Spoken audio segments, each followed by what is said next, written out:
presyo ng mga bigas dito sa public market ng Cabanatuan City.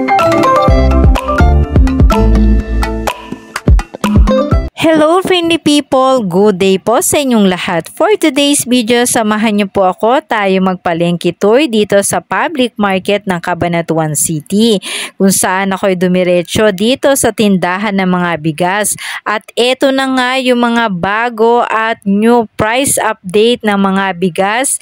At talaga naman pong ako ay napaisip kung talagang kakasya ba yung aking mga budget dito sa pagbili ng bigas na aming gagamitin for the whole 1 month. Ito si Kuya Jomar, kung saan siya yung matyaga na nag-aasikaso at nakikipagkwentuhan sa akin tungkol dito sa mga iba't ibang klase ng mga bigas na available. Dinurado, tapos pag sinaing mo to, ano ba siya? Malambot kahit malamig. Ayan. So, ito yung pinaka-presyo niya ngayon.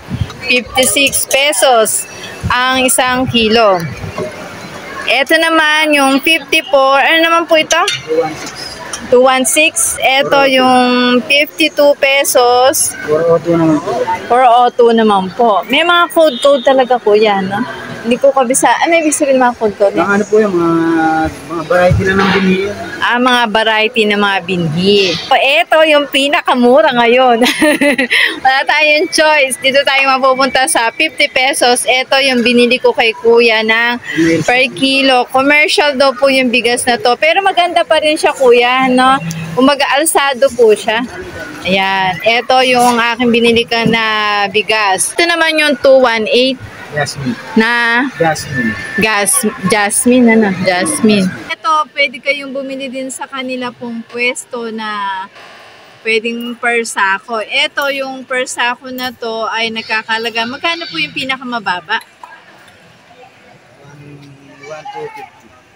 1,250. Yun na po yung pinakamababa na presyo ngayon ng mga bigas.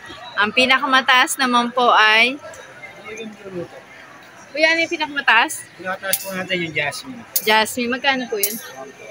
1,400. Dito ay talagang masusubok tayong mga nanay kung papaano ba tayo mag-budget pagdating sa pagbili ng ating mga pangunahing pangangailangan, katulad nitong bigas na talaga naman pong tumaas ang kanyang presyo. Friendly people, ito yung mga price update dito sa public market ng Cabanatuan City. Thank you for watching. God bless po.